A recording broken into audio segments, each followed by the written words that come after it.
O tema que eu quero compartilhar nessa noite, que Deus pôs no meu coração, é não morra no seu ninho.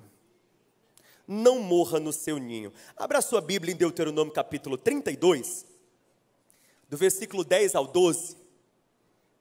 O Espírito de Deus vai chacoalhar um pouco as nossas vidas nessa noite. Deus vai tirar você de alguns lugares nos quais você está confortável demais. Deuteronômio capítulo 32, do verso 10 ao 12, a palavra de Deus diz assim: numa terra deserta, ele o encontrou, numa região árida e de ventos uivantes. Ele o protegeu e dele cuidou, guardou-a como a menina dos seus olhos, como a águia que desperta a sua ninhada. Em outras traduções, por exemplo, Almeida Revista Corrigida diz: como a águia desperta o seu ninho e paira sobre os seus filhotes, e depois estende as asas para apanhá-los, levando-os sobre elas. O Senhor sozinho o levou, nenhum Deus estrangeiro o ajudou. Não morra no seu ninho. Crescer, meu irmão, é um processo doloroso, porque crescer envolve despedir-se. Sempre que você está na rota do crescimento, alguma coisa que um dia foi importante, valiosa, que recebeu o teu afeto, vai ficando para trás. É impossível, me escute bem, crescer sem aprender a dizer adeus. Porque à medida em que você vai crescendo, vai ficando para trás aquilo que não comporta mais o seu novo tamanho. Quem é pai e mãe aqui de criança sabe disso. A gente compra o sapatinho lá da criança, pouco tempo se perde. E quando eles criam um apego pelo sapato que já se perdeu, para você convencer que não cabe, que o pezinho vai ficar apertado demais naquele sapato. Ou seja, para você colocar na cabeça do infante, da criança, que crescer envolve desapegar-se, envolve dizer adeus, envolve deixar para trás. E quando a gente fala sobre crescer, a gente está falando sobre essa arte de se desapegar de muita coisa. Se desapegar de maneiras, se desapegar de hábitos, se desapegar de crenças, formas de pensar, formas de ser, formas de fazer, tradições, desapegar-se de algumas relações, de alguns ambientes. E é sobre esse assunto que o texto que eu li fala sobre. Deuteronômio capítulo 32. É um texto que fala sobre esse processo do crescimento, segundo a condução de Deus. Deuteronômio capítulo 32 é o último sermão que Moisés prega para o seu povo, para a sua congregação.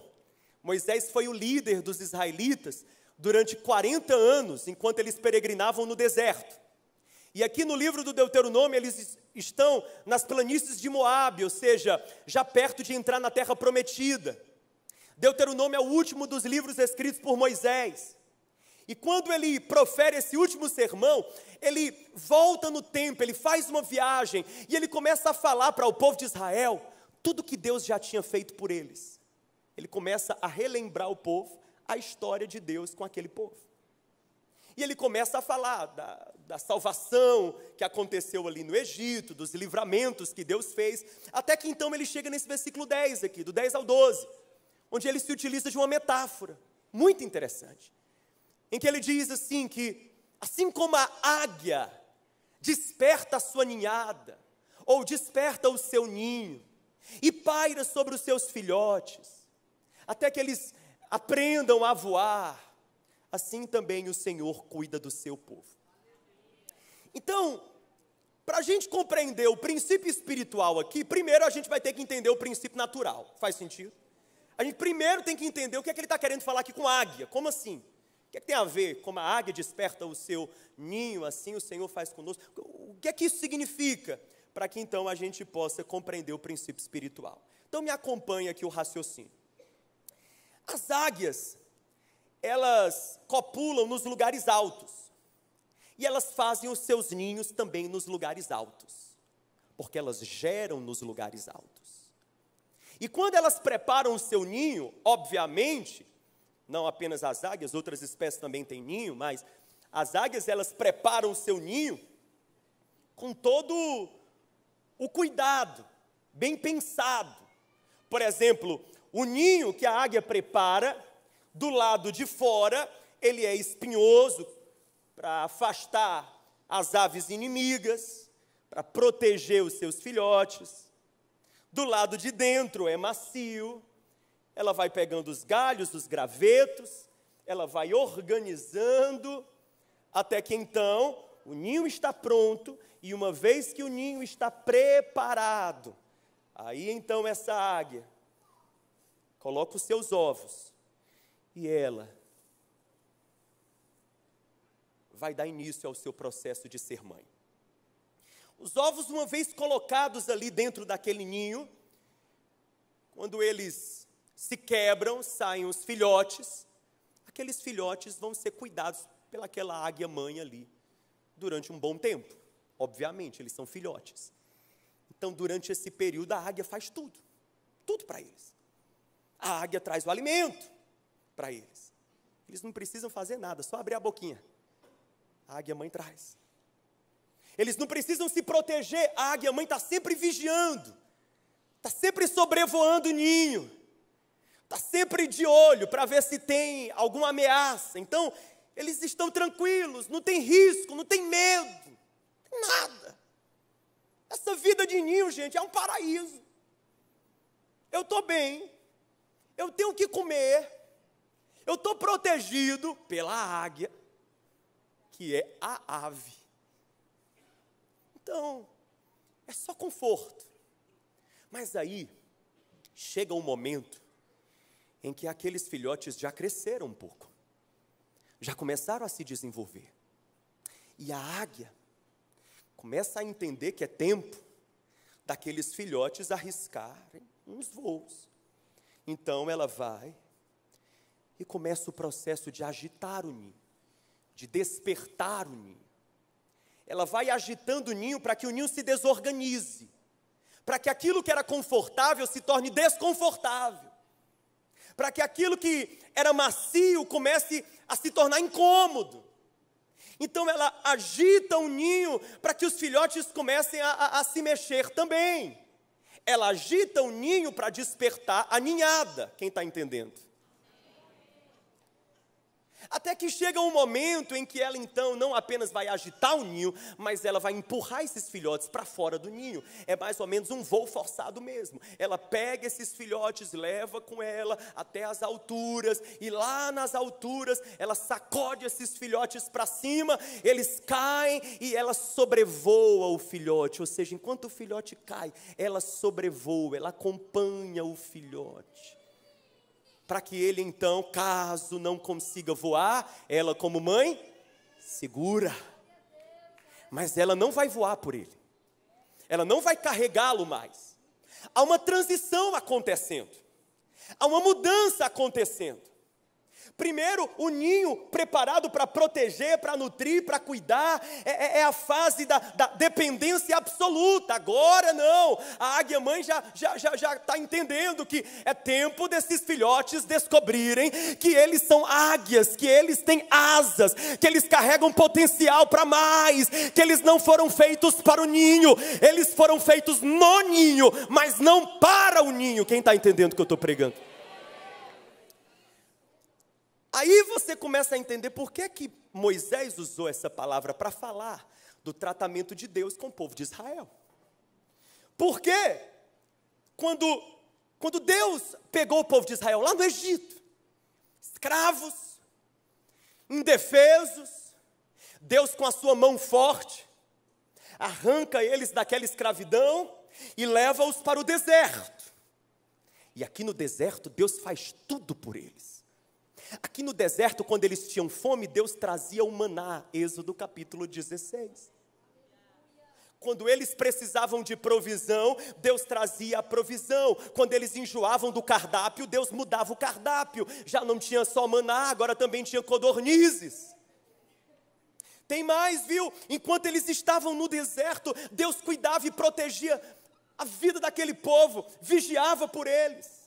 Eles praticamente não têm conflitos militares, não tem guerra. Nos 40 anos de deserto, praticamente não há guerra, a não ser um ou outro conflito com os amalequitas, e ponto final. É um tempo de paz, é um tempo de total proteção. Deus luta as guerras no lugar daquele povo, não com aquele povo, no lugar daquele povo. Eles não precisam lutar. A águia-mãe está cuidando, a águia-mãe está zelando, a águia-mãe está vigiando por eles. Nem a roupa deles se desgastou durante 40 anos no deserto. A Bíblia diz em Deuteronômio capítulo 29, que nem a roupa envelheceu. Irmão, nem roupa eles precisaram trocar. Até isso Deus providenciou. Não se preocupavam com o alimento, não se preocupavam com a proteção, não se preocupavam com as roupas. E se eu falar para você também, não se preocupavam com a conta de energia.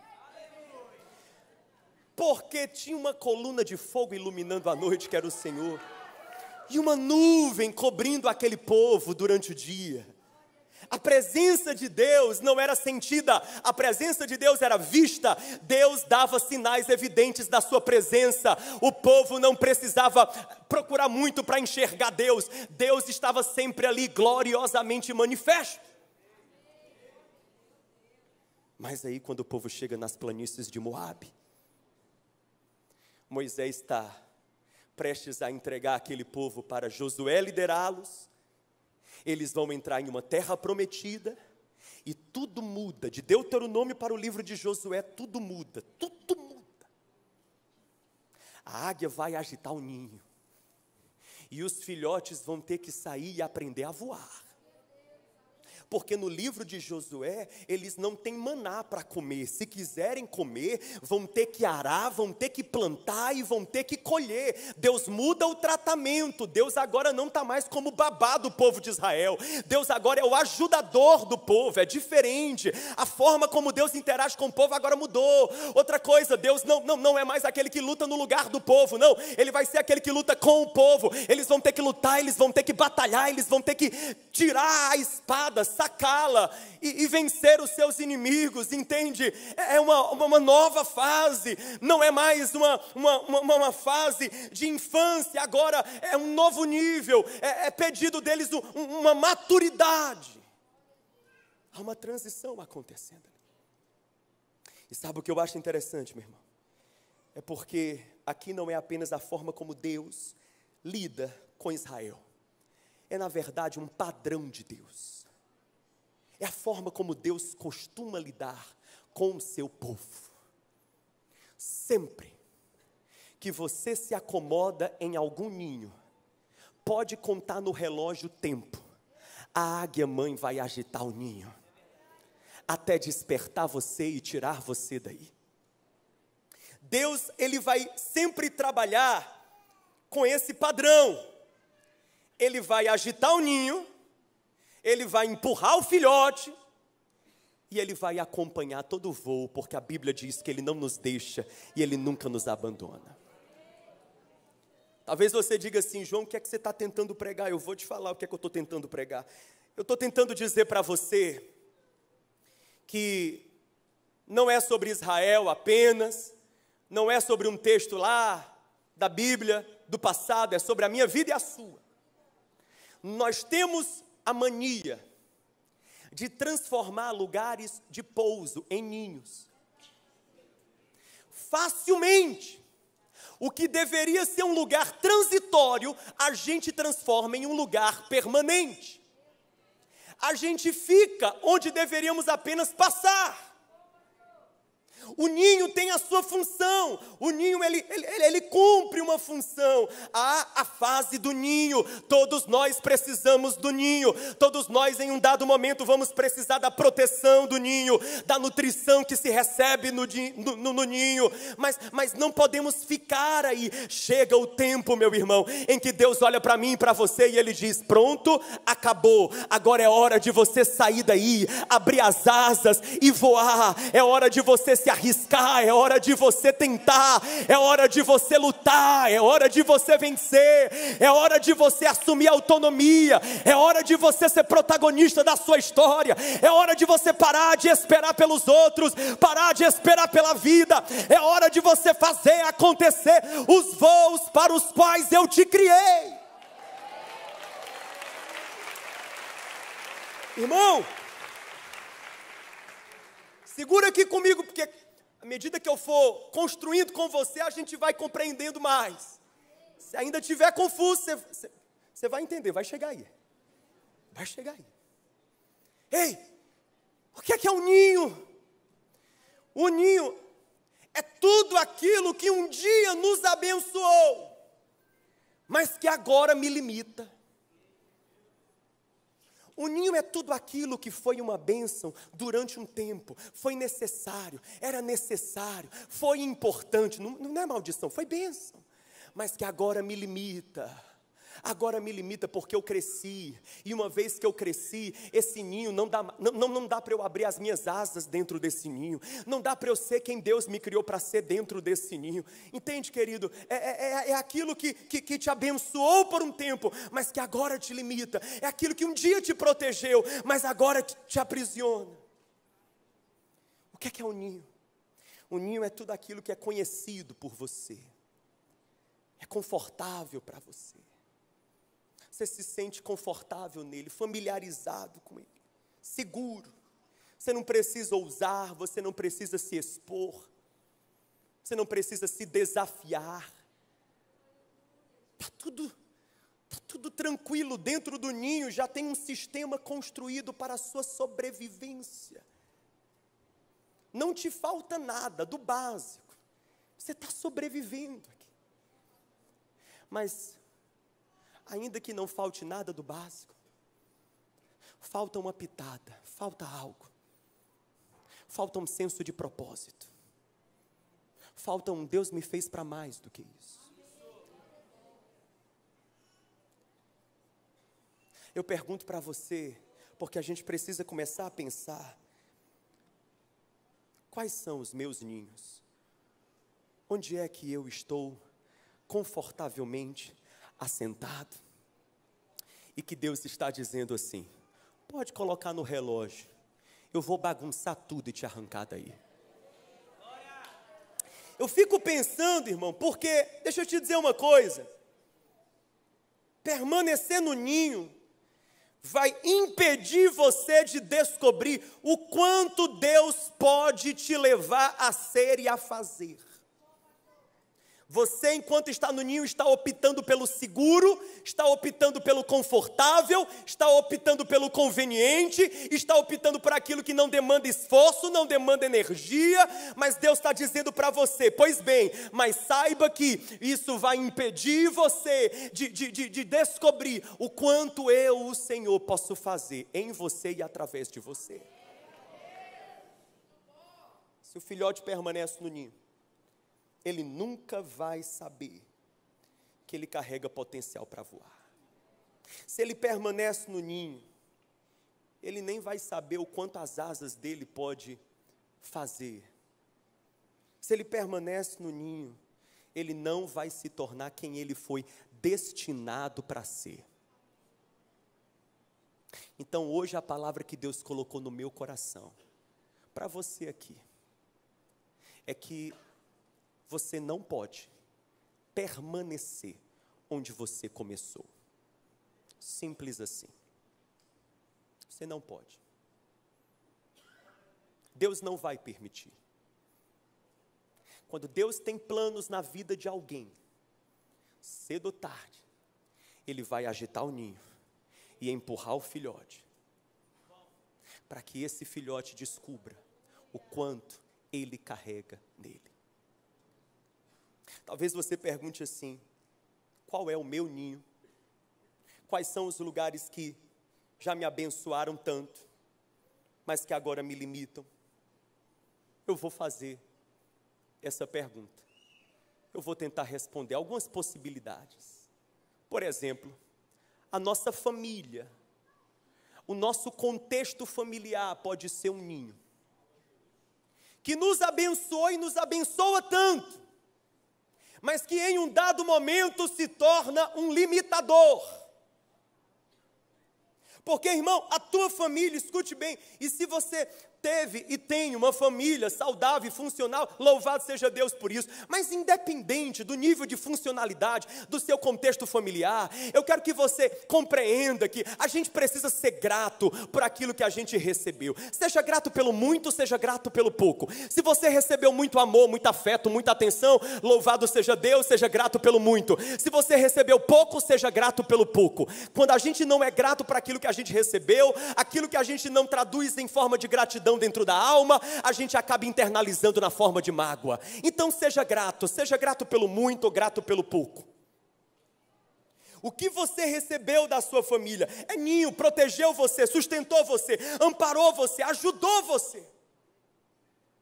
Mas chega um momento em que Jesus entra na sua vida, em que você nasce de novo, em que Deus coloca o Espírito Santo em você, em que Deus derrama propósitos santos no teu coração, em que Deus te faz um cidadão do céu, em que Deus te faz alguém com a eternidade dentro da alma, com outros valores, com outros princípios, com outras ambições, irmão. E nesse momento a gente vai ter que escolher: eu fico no ninho, morro no ninho e enterro as minhas asas, ou então eu saio do ninho, me arrisco a voar e vejo a graça de Deus operando sobre mim. Há um homem na Bíblia que retrata isso, Abraão. A Bíblia fala que quando Deus falou com ele, Gênesis capítulo 12, versículo 1, o que é que Deus fala lá com ele? O Senhor disse a Abraão: saia da sua terra, do meio dos seus parentes e da casa do teu pai. Deus disse para ele sair, era de perto de todo mundo, sim ou não? O que Deus queria fazer na vida de Abraão não dava para ser na cidade dele, nem perto da família dele. Foi algo específico na vida de Abraão: sai, vai embora. Você acha que ele obedeceu? Obedeceu em partes. Ele saiu da terra, saiu da família, mas ele levou um pedacinho do ninho com ele, chamado Ló, o sobrinho dele. Porque Abraão naquela altura já não tinha irmão, não tinha pai, tinha um parente que era o sobrinho, o Ló, levou com ele. Ele leva com ele Ló, e quando ele leva com ele Ló, dá problema. Gênesis 12, Deus chama. Em Gênesis capítulo 13, bastou um capítulo da Bíblia para dar problema na vida de Abraão. A Bíblia fala que, olha que interessante, os pastores de Ló começam a contender com os pastores de Abraão, já não dava mais para eles dividirem o mesmo espaço, aquele problemão todo. Aí Abraão chega para Ló e diz assim: ei Ló, deixa eu te fazer uma proposta, escolhe um lugar para tu ir, que eu vou para outro lugar. Você escolhe um, eu escolho outro destino, ponto final. Eu não quero selecionar a terra, eu quero apenas obedecer o que Deus falou. Seguir meu caminho, você segue o seu caminho. Quando esse conflito acontece, é no meio daquele conflito, é no meio daquele problema, que Abraão é empurrado por Deus definitivamente para fora do seu ninho. Ele não contava com aquela situação, mas foi por meio daquele problema, por meio daquele conflito, por meio daquele embate entre os pastores de Abraão e os pastores de Ló, que a ficha dele caiu, que ele não podia mais levar nada da parentela dele com ele, irmão.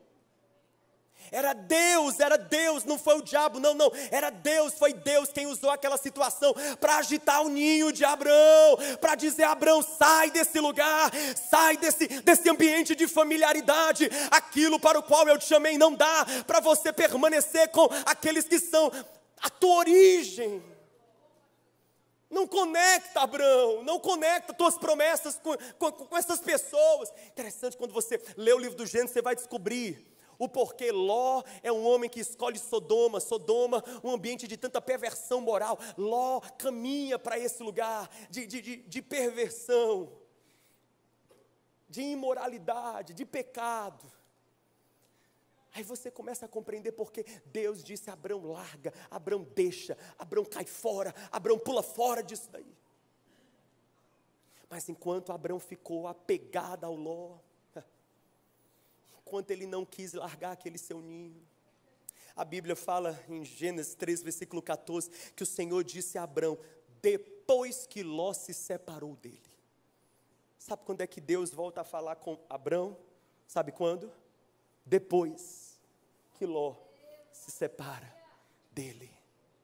Depois que ele diz, eu vou sair desse ninho de uma vez por todas. Família.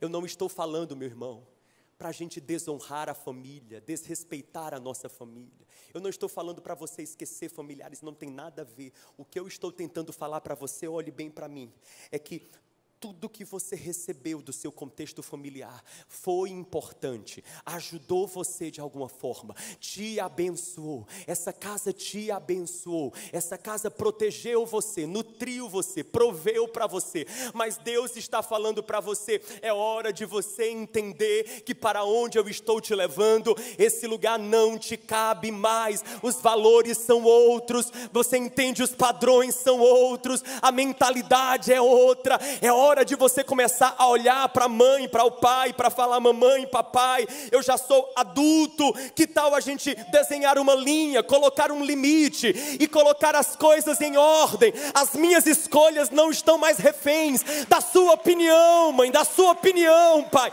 eu não vou viver para agradar vocês, para ser uma cópia de vocês, para reproduzir o que vocês fizeram, não, eu tenho uma outra história, eu estou escrevendo um outro livro, e ponto final.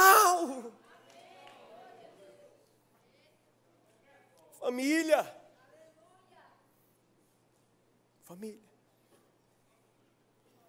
Enquanto sua vida não sair desse ninho, tem casamentos que não conseguem voar, não conseguem decolar, porque ainda estão no ninho das suas famílias de origem. Família. Tudo que você recebeu abençoa você por um tempo, mas cuidado, pode estar limitando você. Eu penso também sobre outra pessoa na Bíblia, Pedro. Pedro já não fala mais sobre o ninho da família, Pedro fala sobre o ninho, por exemplo, do sucesso profissional, da vocação profissional, porque Pedro era um pescador de peixe, pescava peixe, e a Bíblia diz que em um certo dia, naquela noite, Pedro não pescou nenhum peixe. E no dia seguinte, na manhã seguinte, Jesus parou ali. E foi naquela manhã que Jesus chamou Pedro para segui-lo. E Jesus disse para Pedro, Lucas capítulo 5, Pedro, de hoje em diante você não vai ser mais pescador de homens, você vai ser pescador, você não vai ser mais pescador de peixes, você será pescador de homens. Houve uma transição, houve uma mudança. Até aquele dia, tudo que Pedro sabia era sobre mar, sobre peixe. A vida dele era aquilo. Mas foi aquela noite em que nada deu certo, em que ele não pescou nenhum peixe, tudo deu errado. Foi naquele momento, na manhã seguinte, Jesus pausa ali e diz, pois é, eu estou te chamando para outra coisa. O que eu estou tentando te falar é que muitas vezes, Deus vem e começa a fechar portas. Fecha portas e você não consegue entender o porquê. Nos mares que você tinha tanta experiência, os peixes que você sabia pescar tão bem, Deus começa a fechar portas, é frustração, as coisas não dão certo, não fluem, não andam, e você diz, deve ser o inferno, o inimigo, nem sempre, às vezes é Deus chacoalhando o seu ninho, é Deus arrancando você desse ninho, desse lugar em que você sabe, em que você domina, e dizendo, filho, até hoje você pescou peixes, mas eu tenho algo novo para você, eu tenho um propósito novo para você, eu tenho uma vocação nova, eu tenho um projeto novo para você. Mas enquanto estiver dando tudo certo pescando peixe, a gente não cai a ficha de que Deus está chamando a gente para pescar homens. enquanto Deus não nos chacoalha com uma experiência de frustração, a gente está ali acomodado e muito bem, obrigado. Eu poderia também falar sobre a igreja de Atos. A igreja em Atos dos Apóstolos, ela nasce em Jerusalém.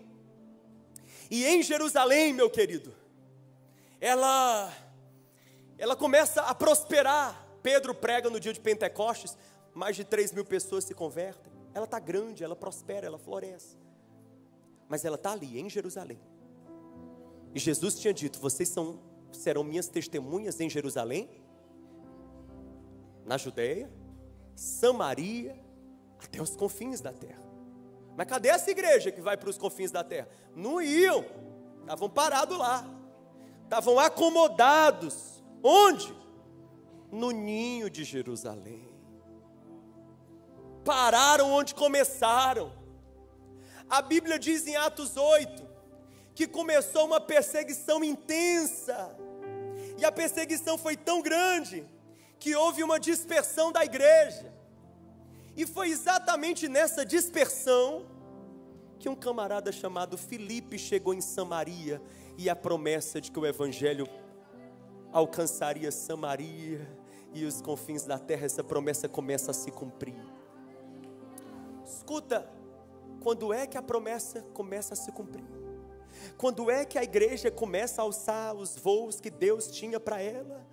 Depois que Deus chacoalha o ninho da igreja. Quando Deus chacoalha, quando Deus desestabiliza, quando Deus tira tudo do seu devido lugar, quando Deus empurra a igreja para fora do seu lugar de conforto, aí então ela se torna a igreja que Jesus a chamou para ser.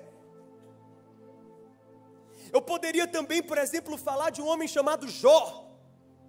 A Bíblia diz assim, em Jó 29, versículo 18, que Jó diz consigo mesmo: morrerei no meu ninho e multiplicarei os meus dias como a areia. Jó, o homem mais rico do Oriente, tudo resolvido, conta bancária gorda, tinha saúde, filhos bonitos, família linda. Era uma vida de Instagram. Aí ele vai, abre a boca e diz: morrerei no meu ninho, morrerei no meu lugar de conforto, morrerei nesse lugar onde eu não preciso me arriscar, eu não preciso ousar, eu não preciso me expor, eu vou morrer aqui. Aí Deus olha do céu e diz assim: se você que está pensando. Aí acontece o livro de Jó. Ele perde tudo da noite para o dia. A vida vira de ponta cabeças. O ninho dele é agitado. E ele é empurrado para fora. E ele acaba essa experiência toda dizendo: antes eu te conhecia só de ouvir falar, mas agora os meus olhos te veem. Por quê? Porque quando Deus, Ele agita o teu ninho, irmão, para te tirar da tua letargia, do teu conforto, Ele faz isso para que você voe, mas não voe sem direção, para que você voe para um lugar alto, para que você voe para a rocha mais alta do que você, para que você voe na direção de Jesus, para que você tenha um encontro com Jesus que você nunca teve.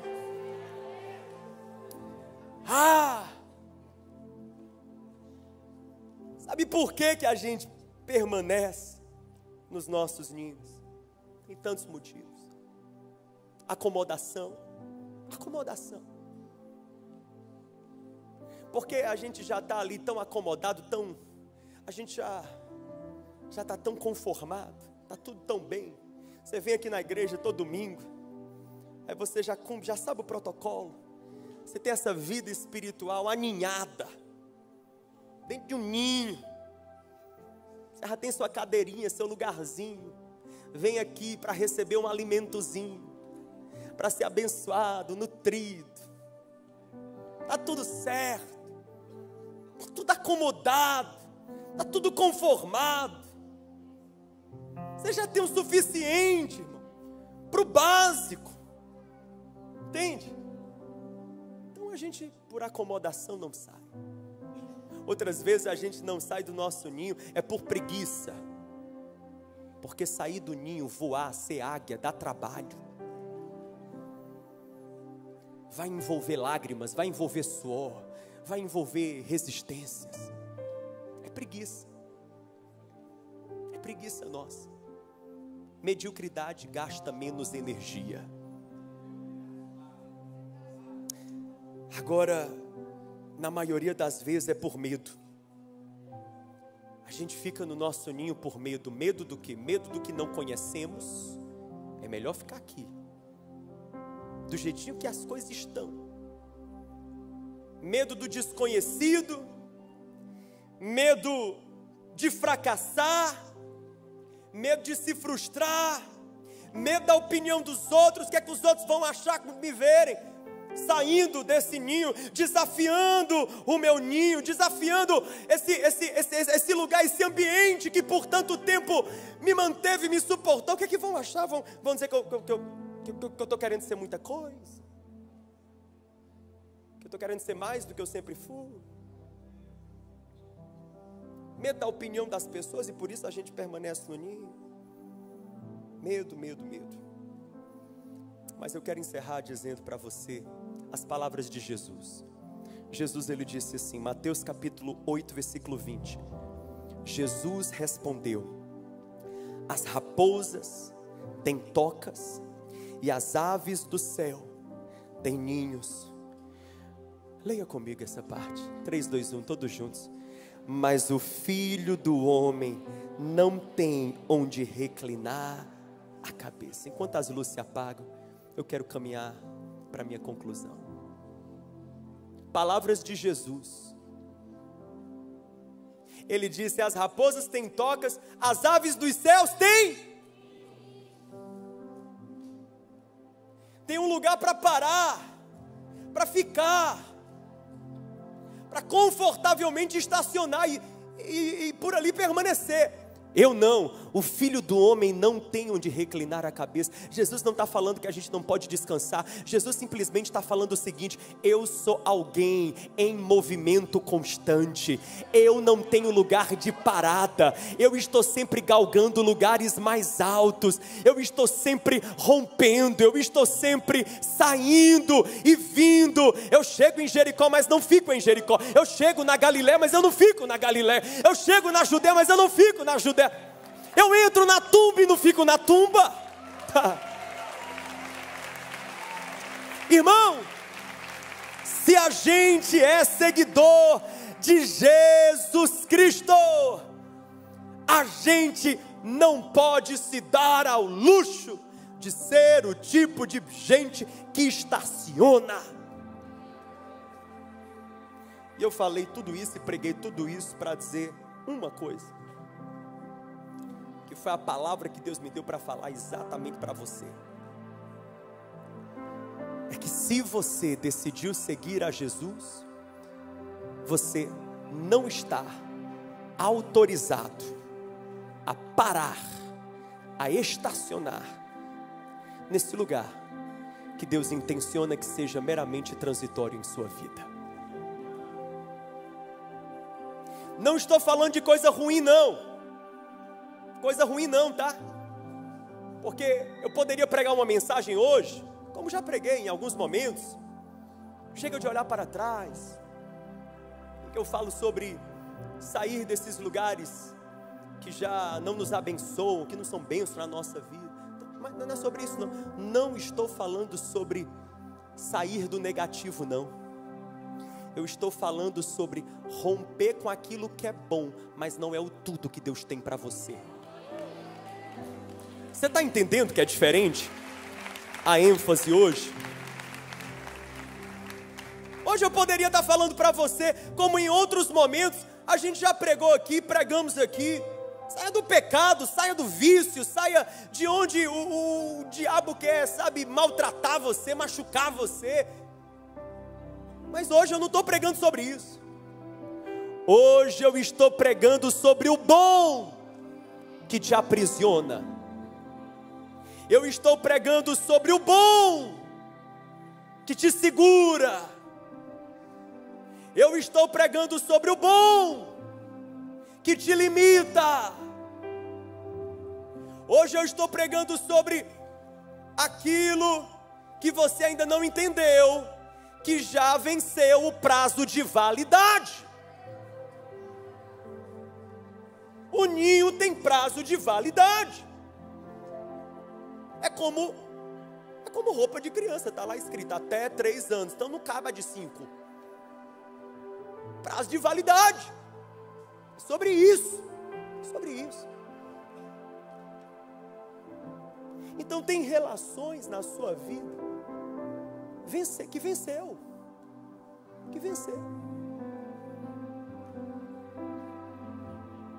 Tem projetos que venceram. Tem conquistas que venceram. Tem sonhos que foram concretizados, se tornaram realidade. Venceu. Deus tem coisa nova. Você parou naquilo que um dia foi orado, foi pedido, foi suplicado. Deus te abençoou, Deus te colocou aí. Louvado seja Deus, pois agora Ele está dizendo: eu vou chacoalhar esse ninho, porque você tornou em lugar de parada aquilo que deveria ser apenas passagem.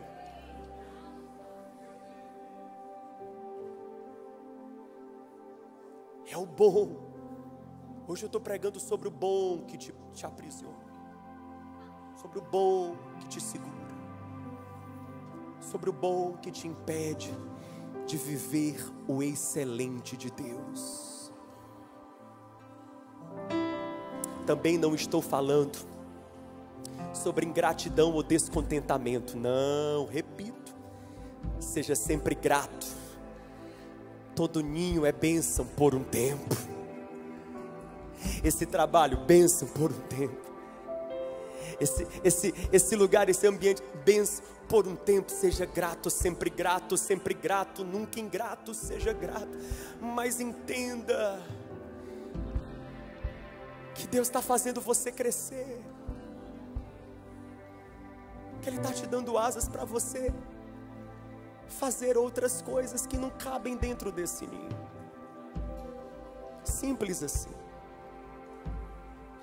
Simples assim. Tem pessoas para quem eu estou pregando hoje, que agora você está começando a entender o que está acontecendo em sua vida. Está tudo se mexendo, tem uma bagunça, tem uma agitação. Pois é, não é o diabo, não é maldição. Quem sabe é o dedo de Deus chacoalhando, agitando, perturbando o seu ninho, para dizer para você: você não cabe mais aí dentro. Você não cabe mais aí dentro. Você está tentando caber naquilo que é menor do que o teu novo você. Você é uma nova criatura em Cristo Jesus.